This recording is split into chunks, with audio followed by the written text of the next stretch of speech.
Bonjour et bienvenue à vous qui nous suivez déjà. J'en profite pour vous remercier du fond du cœur et bienvenue à vous qui découvrez ce podcast ce dimanche matin.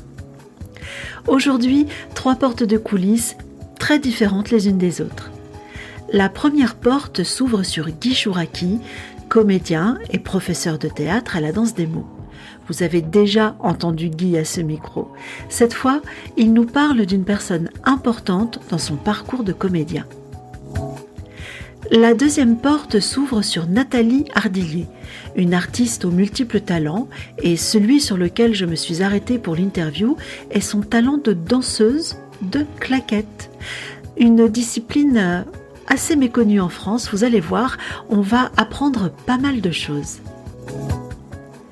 Derrière la troisième et dernière porte des coulisses se trouve Marion Lorgnier, fondatrice de Théâtre en 1001 lieux. Vous la connaissez déjà, car depuis cette deuxième saison du podcast, Marion nous raconte tout ou presque sur les détails méconnus ou secrets du théâtre. Cette fois, elle nous parle des drôles d'expressions. Restez à l'écoute, vous en saurez plus. Allez où en coulisses. Tout parcours artistique est fait de rencontres. Et pour Guy Chouraki, l'une d'entre elles est marquante. Il s'agit de son professeur de théâtre, Fabrice.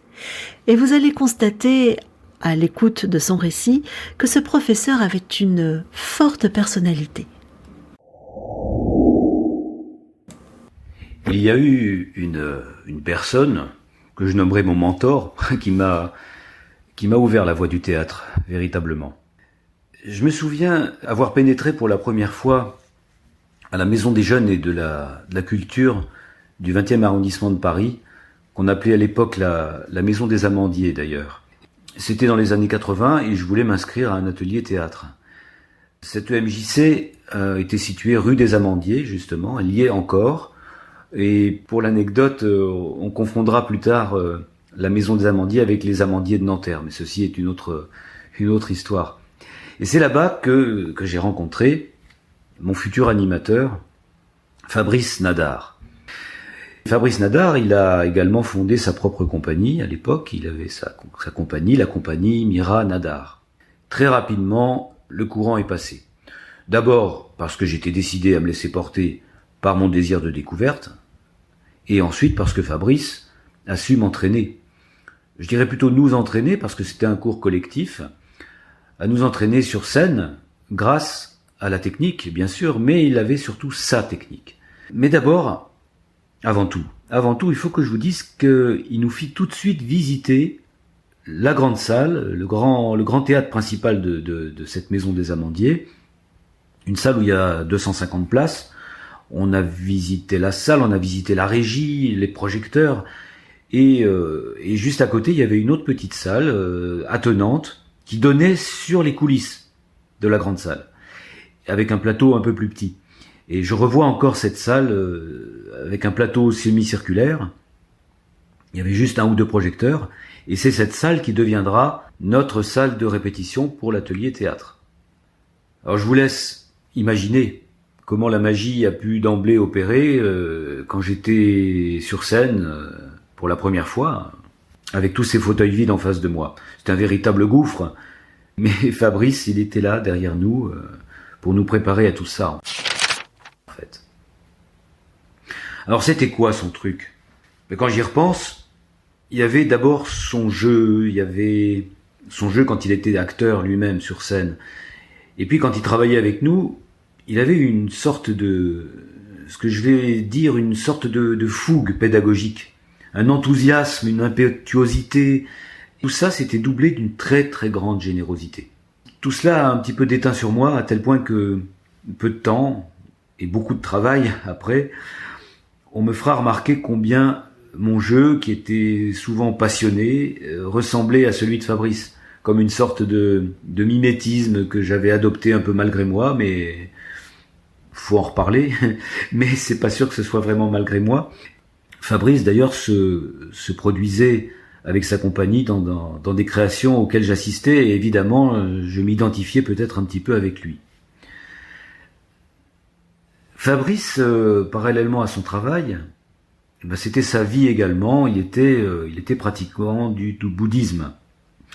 Un bouddhisme qui lui avait donné à la fois une grande sérénité, cette sérénité qu'on peut trouver chez les bouddhistes, enfin je pense chez la plupart des bouddhistes, et puis il avait une formidable joie de vivre.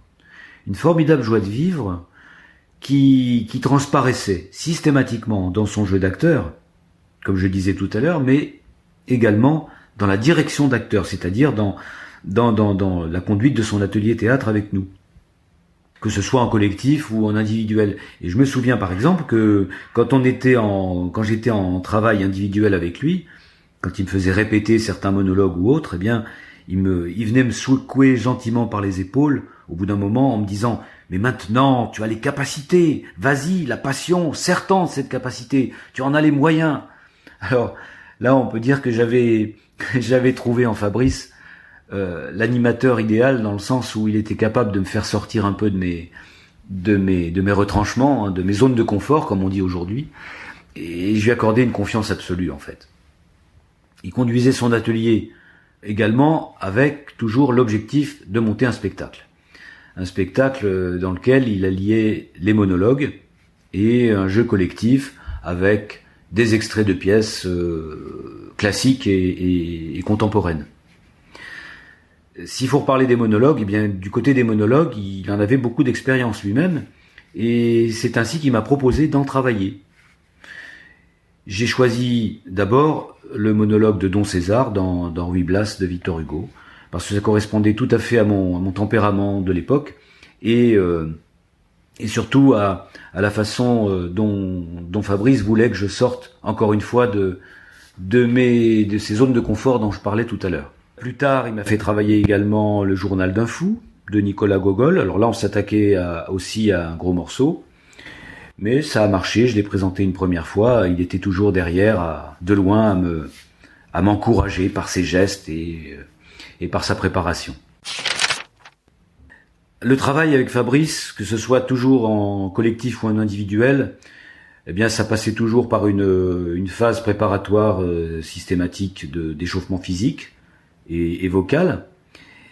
J'ai conservé tous ces exercices, tous les exercices de Fabrice, les voyelles que l'on travaillait, les voyelles et les consonnes, les attaques, le travail de la mâchoire, etc. Et j'utilise encore aujourd'hui cette méthode. Et puis il y avait autre chose qu'il utilisait, Fabrice, c'était, de par un peu sa position de bouddhiste, il nous faisait travailler le om ou le cette fameuse syllabe qu'on utilise dans le bouddhisme. Et pourquoi il nous le proposait? Parce que son objectif, c'était de nous faire placer la voix dans le masque, de faire monter celle-ci, et jusqu'à nous faire vibrer le bout du nez.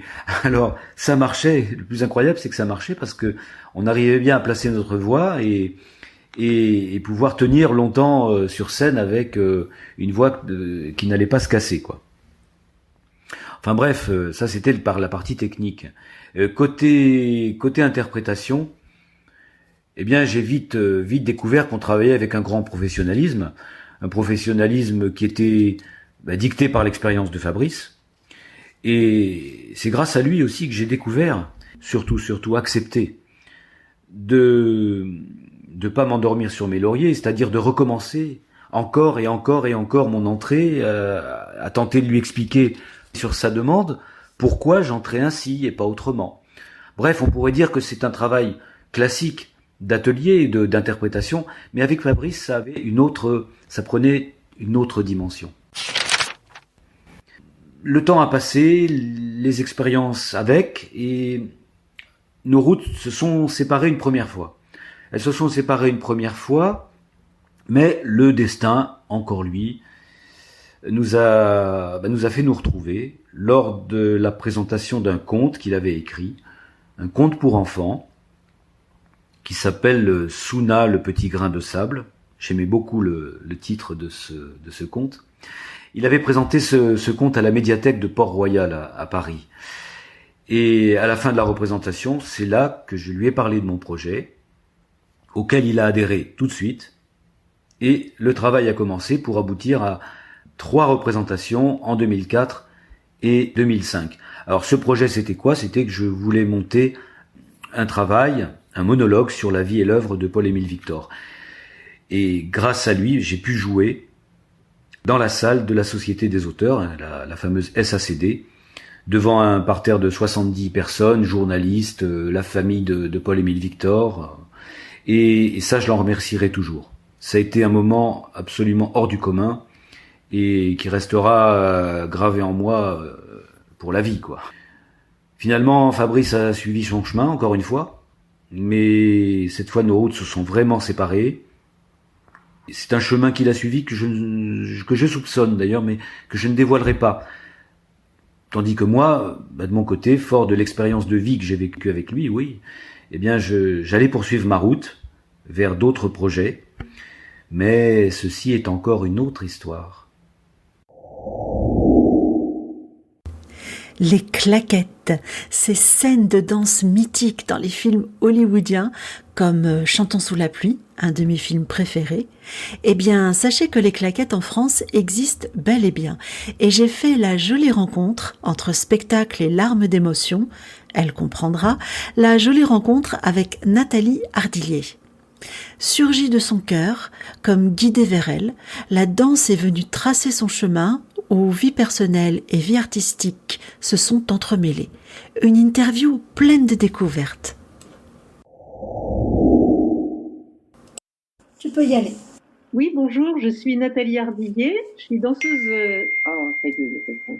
On peut recommencer, Oui, attends. je t'en Non, mais parce que quelqu'un qui m'envoie... Parce que le problème sur l'ordinateur, c'est qu'on voit les messages qui sont envoyés sur le portable, là, tu vois. Oh, ça m'agace.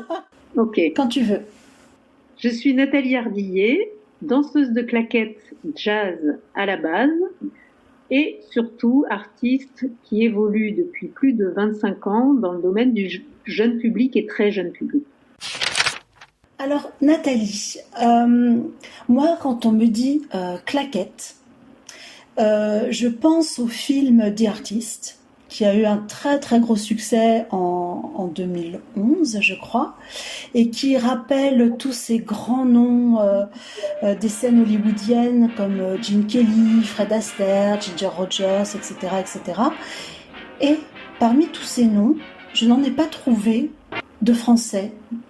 Pourquoi, à ton avis ? Alors, les claquettes, on va dire tap dance, puisque c'est le terme, c'est on va dire une discipline artistique anglo-saxonne. Donc ça, c'est absolument pas notre culture. C'est pour ça que moi j'ai eu un cheminement assez compliqué, parce que vouloir être danseur de claquettes en France, c'est pas évident du tout. On est obligé de tout créer puisque ça ne fait pas partie de notre culture. Donc c'est vraiment américain, anglais. On connaît, nous, ici, essentiellement, comme tu dis, les comédies musicales, avec les grands noms, Fred Astaire, etc. Mais on ignore que ça vient vraiment du jazz, de la musique jazz, parce qu'en fait, tous ces danseurs-là, dans les comédies musicales, mine de rien, étaient formés par les vieux danseurs noirs américains, enfin qui n'étaient pas vieux à l'époque, avec qui moi j'ai eu la chance de me former également, puisque je suis allée plusieurs fois aux États-Unis et d'ailleurs ils sont tous décédés aujourd'hui. Ils s'appelaient les Hoofers. Alors c'est des noms qu'on connaît pas en France comme Jimmy Slide par exemple. Ce n'est pas notre culture en France. La culture du tap dance n'est pas une culture française. Comme tu le disais, ça vient de la musique jazz. C'est ça, hein, les racines. Et donc le jazz est plus américain. Ceci dit, au fil des années, il y aurait pu y avoir des artistes qui émergent justement de cette... Parce que les claquettes sont arrivées jusqu'à nous. Alors, ce qui s'est passé avec l'histoire de la musique jazz, c'est que les musiciens sont venus en Europe, les musiciens de jazz. Mais les danseurs ne sont... En fait, au départ, il y avait surtout dans les big bands, qui étaient des énormes orchestres de jazz. Donc ça, c'était vraiment à l'époque du swing, où là, il y avait des danseurs de claquettes. Et ensuite, quand le bebop est arrivé, où là, les danseurs de claquettes ont vraiment improvisé avec les musiciens de jazz, En fait, ils sont pas venus. Ils étaient très peu nombreux. Hein. Ils sont pas venus jusqu'en Europe. Eux, ils sont pas venus. Celui dont je te parlerai plus tard, Jimmy Slide, c'est ma prof qui a été sa partenaire. Lui, il est venu, mais c'était dans les années 80. C'était très tard par rapport à voilà. C'est tardif. Oui. Donc du coup, on connaît pas. On connaît uniquement les films avec les comédies musicales à Hollywood. Hein, c'est tout. On connaissait pas cette tradition du jazz tap, du rhythm tap. Voilà. Et donc du coup, effectivement, toi, comment est née ta passion pour ce type de danse? Quel est ton parcours? Comment tu en es arrivée là? Alors, je vais essayer d'être brève. Mes parents étaient vraiment des danseurs. Ils dansaient beaucoup. Et mon père jouait aussi de l'accordéon. Il jouait un peu de batterie dans les bals quand il était jeune. Enfin voilà, il y a vraiment cette tradition familiale de musique et danse. De danse, du rapport de la musique et de la danse. Et alors moi, quand j'étais enfant, j'étais passionnée par Claude Nougaro. J'avais 10 ans parce que j'avais des grandes sœurs qui écoutaient Nougaro et j'adorais. Et Nougaro, pour moi, c'est un danseur. Il chante, il danse le jazz quand c'est vraiment. Et quand je suis arrivée à Paris, en fait, j'ai cherché à danser sur de la musique jazz. Et c'était les années 80. Et à l'époque, il y avait que des danses. La danse jazz se faisait sur du disco. Et ça, c'est pas du tout mon truc. J'ai grandi dans une minuscule petite ville à la campagne. Alors, on avait une prof de danse extraordinaire qui était une vraie artiste, qui peignait, qui chantait, qui venait se former à Paris tous les ans. L'été, elle faisait des stages de toutes formes de danse. Elle était formidable, complètement créative.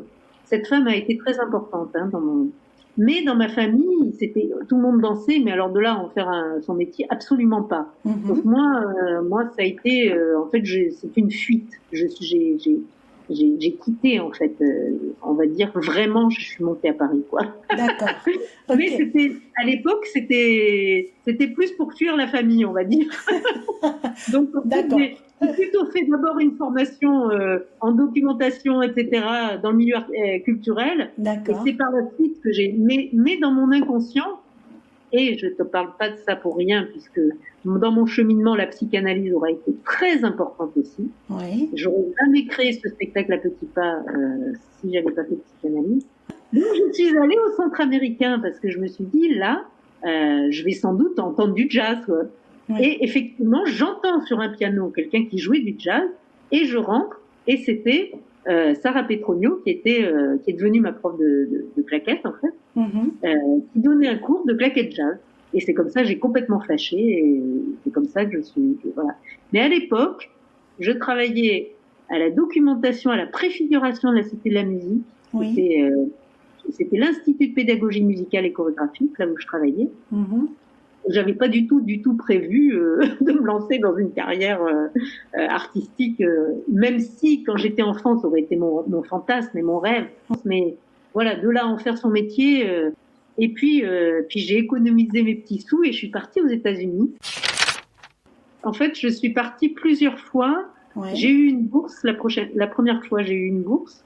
Ouais. C'était parce qu'à l'époque, il y avait encore ces vieux danseurs noirs américains. Parce qu'en fait, très souvent, ce sont les femmes qui sont devenues chorégraphes, qui ont créé des compagnies. D'accord. Des femmes qui étaient les partenaires de ces vieux danseurs. C'est pour ça que je parlais de Sarah Petronio, ma prof à Paris. Elle a été la partenaire de Jimmy Slide.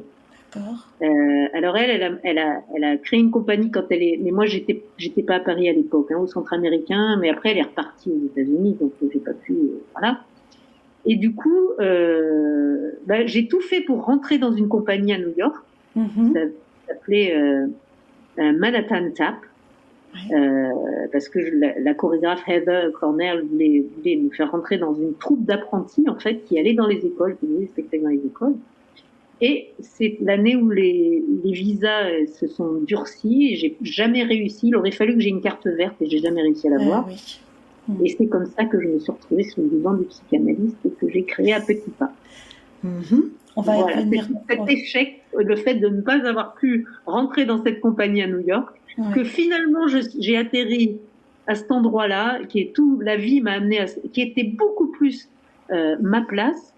parce que à New York, là-bas, mais il fallait voir la technique, mais les danseurs, ils ont une technicité, mais vraiment, c'est la compétition dans tous les sens. Moi, c'est pas du tout mon caractère, c'est complètement l'inverse. Donc j'ai un parcours très atypique puisque je suis la seule, je pense, en France à faire des spectacles pour les bébés, quoi. Enfin, Donc tu trouves ce cours de claquettes au final et comment tu as vécu tes premiers cours? Est-ce que c'était dur techniquement? Est-ce que tu t'es dit au final c'est vraiment ce qui me correspond ou est-ce que tu as eu des doutes? Ah non, à aucun moment j'ai eu des doutes. C'était vraiment tout d'un coup, j'étais chez moi, j'étais à ma place. Parce qu'en fait, j'avais grandi en faisant de la danse, hein. J'avais fait de la danse jazz, j'avais fait de la danse classique, j'avais fait de la percussion, voilà, tout ça c'est le rythme, et puis je baignais, j'adorais le jazz, la musique jazz. Donc, d'accord. Oui, donc tu avais vraiment tous les ingrédients dans le chaudron, voilà. En fait. Hein.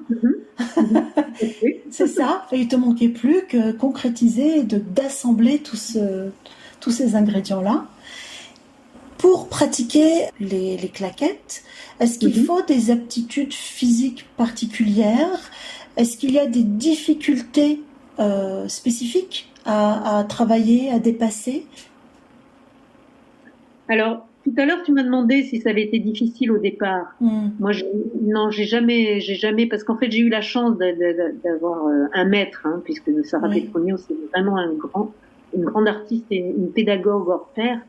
Et ça a toujours été très ludique, très musical. Et de toute façon, tout ce que j'ai fait, moi, dans ma vie, parce que j'ai fait plein aussi de pratiques parallèles, yoga, Feldenkrais, tout un tas de choses, mais toujours dans le plaisir. Moi, s'il n'y a pas le plaisir, je peux pas. J'ai fait de la batterie pendant des années, par exemple, mais c'était pareil, c'était ludique, voilà. S'il y a du plaisir et en plus, dans les claquettes, surtout si on force, là, c'est une catastrophe parce que déjà c'est très mauvais pour les tendons, c'est très mauvais. Hein. Et au niveau du son, parce que moi j'ai beaucoup travaillé le son justement, puisque cette prof nous disait toujours c'est le mouvement qui crée le son. Donc plus on est relâché et meilleur sera le son en fait. Voilà. Donc tout ça c'est une histoire de lâcher prise et de relâcher dans le corps. Hein. Les claquettes, vraiment il faut absolument pas être tendu. Si on est tendu, on n'y arrivera jamais. Ça marche pas. Non. Il faut se laisser porter par le rythme. Alors par contre, après, ça demande beaucoup de travail, comme n'importe quel instrument de musique, en fait. Bien sûr. Voilà. Ah oui, tiens, c'est drôle. C'est drôle. Tu dis instrument de musique. Oui, parce qu'en fait, c'est de la danse. C'est vrai qu'en France, on connaît les comédies musicales. C'est pour ça qu'on dit toujours la danse claquette. Alors c'est vrai que moi, tu m'as très peu vu évoluer parce que j'en fais peu dans des allopieds, mais par contre, tu à toi, etc. Là, je fais beaucoup de claquettes. Et c'est vraiment de la danse, mais c'est vraiment de la musique, quoi. C'est vraiment, on entend c'est un accompagnement rythmique, en fait. Hein, voilà, la percussion. C'est le mouvement qui crée le son, qui crée la musique. Et donc, du coup, pour moi, c'est un instrument à percussion, en fait. Hein. D'accord. Voilà. Oui, c'est vrai qu'on n'a pas l'habitude de les envisager comme ça, parce que, comme on disait au départ, on est tellement influencé par la culture des comédies musicales hollywoodiennes, très basées sur la danse, en fait. Effectivement. Ils sont formidables, hein, mais là où c'est différent, c'est qu'il n'y a pas d'improvisation, tout est chorégraphié, donc c'est vraiment de la danse, quoi. Ouais, c'est super intéressant. Et c'est marrant, du coup, tu as fait donc de la batterie. Donc tu vois, tu as quand même quelque chose avec le rythme. Alors en fait, j'ai fait de la batterie. Bon, déjà j'avais fait de la percussion quand j'étais enfant, mais c'est surtout que ma prof adorée, Sarah Petronio, quand elle est partie aux États-Unis, elle est repartie.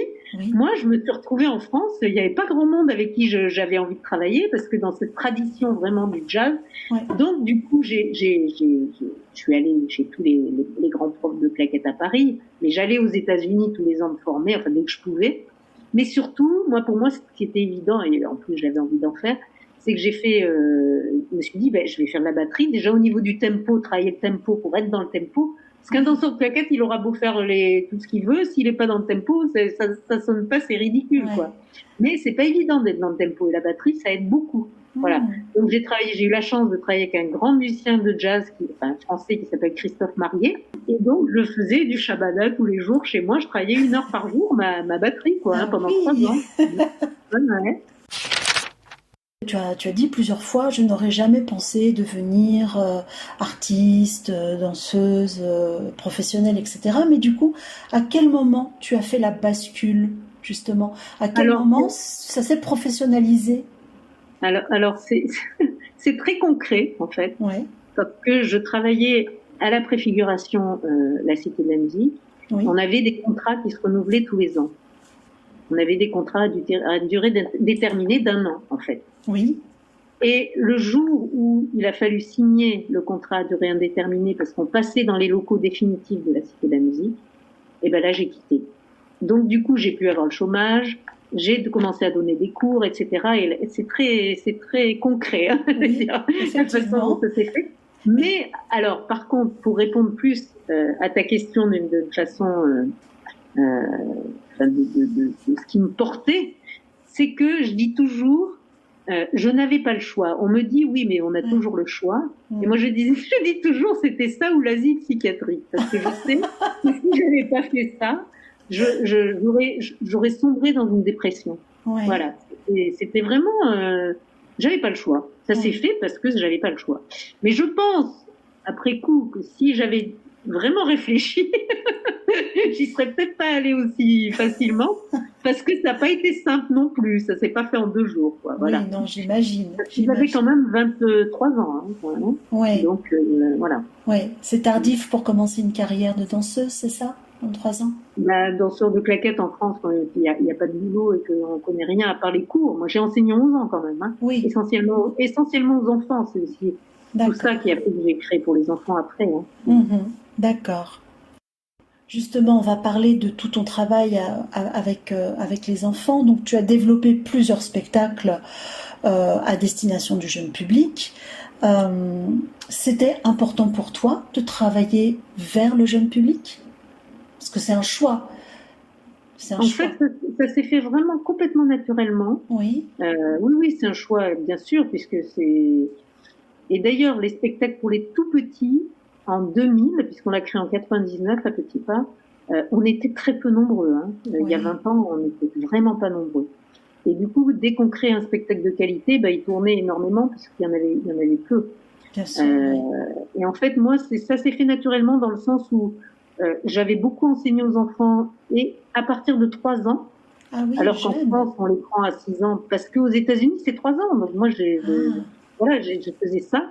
Ouais. Et donc, il y a tout un côté ludique, de développer l'imaginaire, etc., qui était déjà là, en fait. Mm-hmm.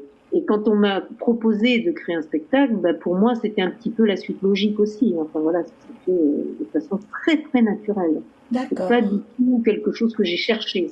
C'est arrivé à moi, en fait. Mm-hmm. Ouais, c'était cohérent pour toi, quoi. Complètement. Et est-ce qu'on crée différemment pour les petits que pour les grands, pour les adultes? Est-ce que tu travailles d'une manière différente? Ah oui, là, les spectacles pour les tout petits, c'est vraiment... c'est très spécial. C'est ce que m'a toujours dit le metteur en scène. Il dit, c'est jouer et créer pour les tout petits, c'est spécial. D'abord, il ne faut pas attendre la reconnaissance puisqu'ils n'ont pas les codes. Non. Ils savent même pas applaudir déjà. c'est une démarche complètement à part. Ça n'a rien à voir déjà. Et alors entre créer pour le jeune public ou on va dire que créer pour les tout petits, c'est créer pour les adultes aussi. C'est pour le tout petit qu'il y a dans l'adulte. Oui. C'est-à-dire que après, je dirais plus que c'est une histoire de format. Voilà, il y a un format pour les tout petits. Qui là c'est pareil, c'est très concret, c'est la durée, c'est le niveau sonore, c'est voilà, il y a quelques codes comme ça qui sont importants d'intégrer, puisque avec le tout petit on fait pas n'importe quoi évidemment, on peut se permettre plus de choses avec les adultes évidemment, voilà.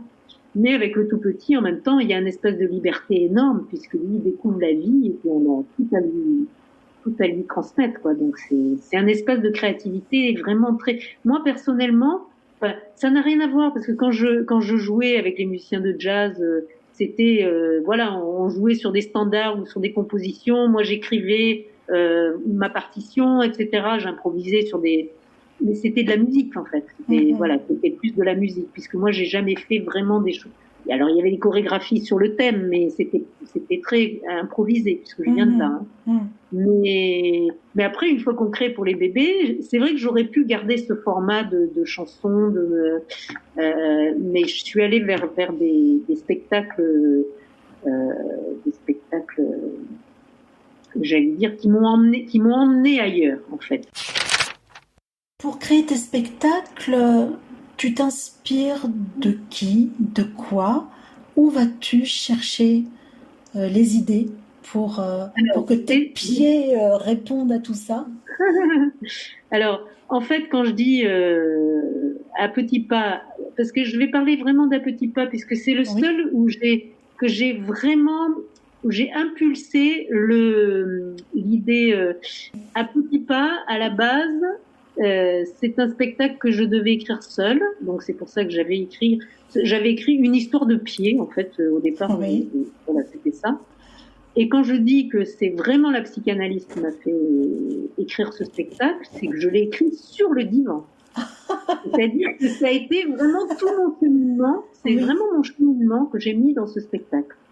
Alors, métaphoriquement évidemment, puisque dans ce spectacle ça va du pied nu jusqu'aux claquettes, mais moi j'ai mis mon cheminement, donc ça passe par les pieds qui découlent, les chaussettes, les chaussures, la claquette qui arrive en énorme, en nombre, une chaussure énorme et tout d'un coup qui fait un son et qui amène à la danse, etc. Enfin voilà, donc c'est tout un cheminement qui s'est fait. Puis comme Jean-Louis Esclapès créait plein de spectacles avec du théâtre d'ombre. Bah, du coup, j'avais vraiment envie pour le tout petit de mélanger l'ombre et je sais pas pourquoi, et la percussion.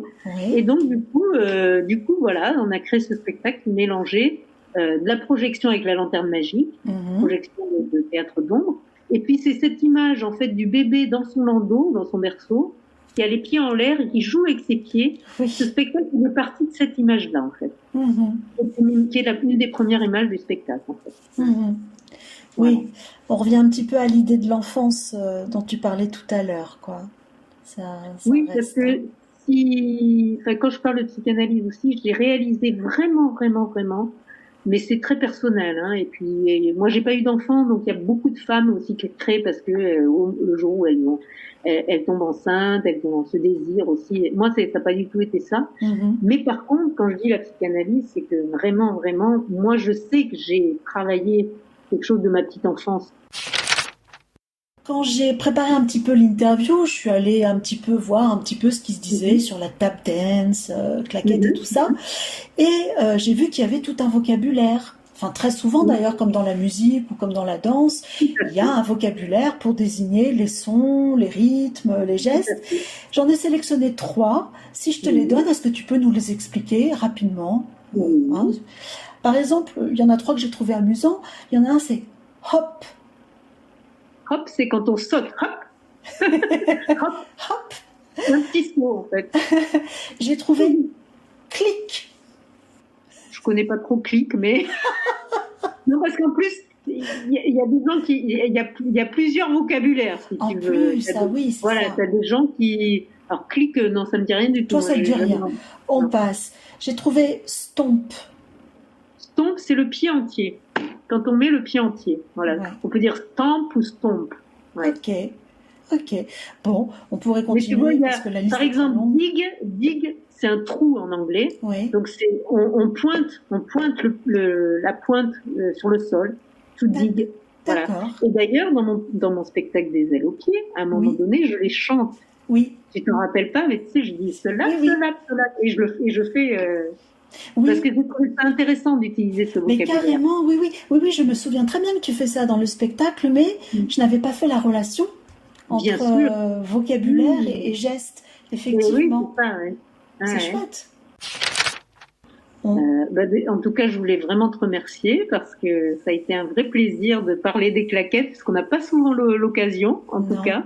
en France. Et en plus de par tes questions, tu amènes, c'est parce que toi, ça t'intéresse d'aller un peu plus loin, justement, de voir pourquoi ce cheminement. C'est pas juste le cheminement, c'est pourquoi. Pourquoi t'en arrives là? T'as insisté plusieurs fois, j'ai vu, et voilà. Et puis c'est toujours intéressant de même si c'est pas facile de parler de ce qu'on fait. C'est jamais simple, non. C'est jamais simple. Mais c'est intéressant. En tout cas, c'était super parce que moi j'ai appris plein de trucs et que du coup, effectivement, c'est toute une part, un monde artistique à explorer et j'espère qu'on va être un petit peu plus à l'affût. Derrière la dernière porte des coulisses, il y a Marion.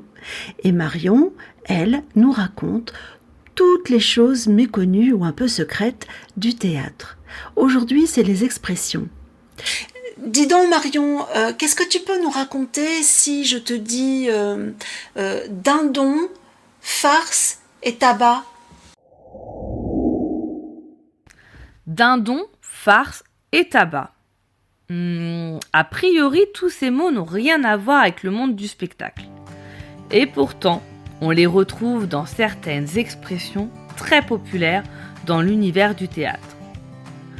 Prenons par exemple l'expression « être le dindon de la farce », qui signifie qu'une personne est victime d'une plaisanterie bouffonne et qu'elle est l'objet de la risée publique.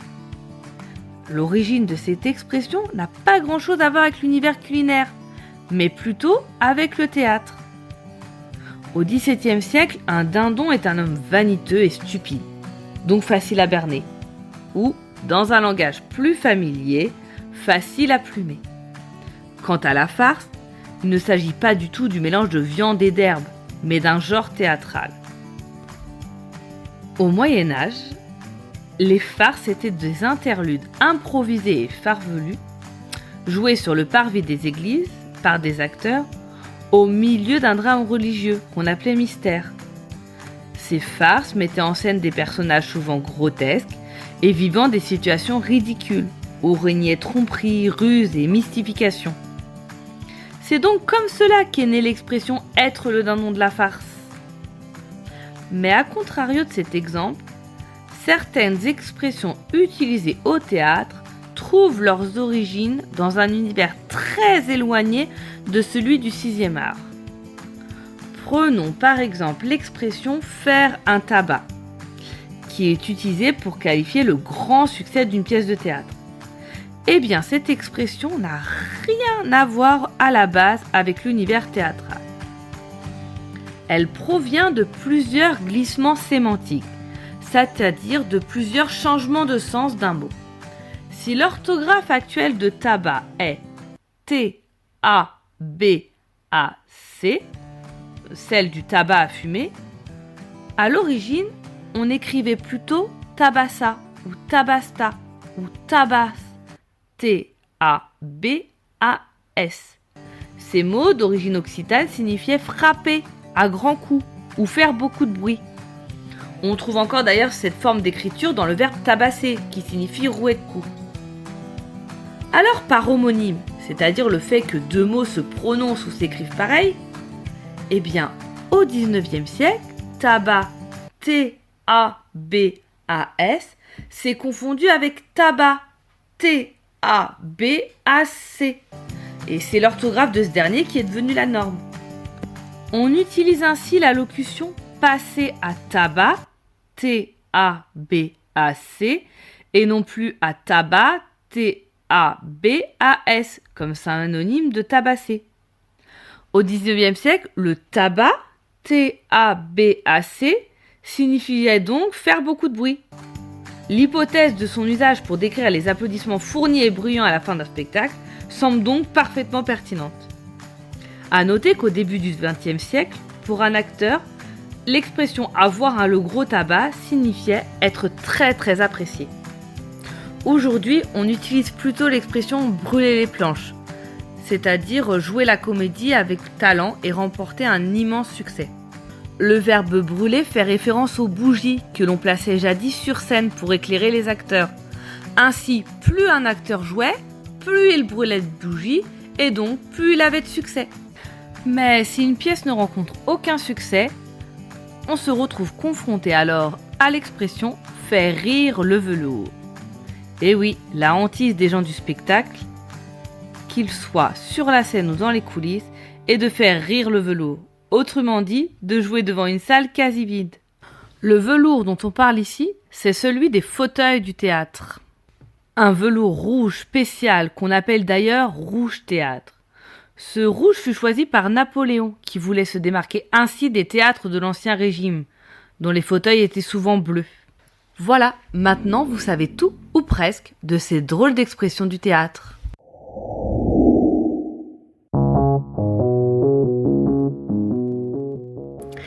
Et voilà, nous avons ouvert toutes les portes des coulisses pour aujourd'hui. On se retrouve dans 15 jours pour d'autres découvertes à faire derrière le rideau, avant que les artistes arrivent sur scène. Et aussi pour découvrir une artiste à l'univers doux et coloré. D'ici là, eh bien, aidez-nous à grandir. Conseillez notre podcast à votre entourage. Partagez les épisodes sur vos propres réseaux sociaux. Nous sommes très faciles à trouver sur YouTube, Instagram, Spotify, Deezer, Google, etc., etc. Et notre maison, notre hébergeur est PodCloud. Allez, zou, on referme les coulisses.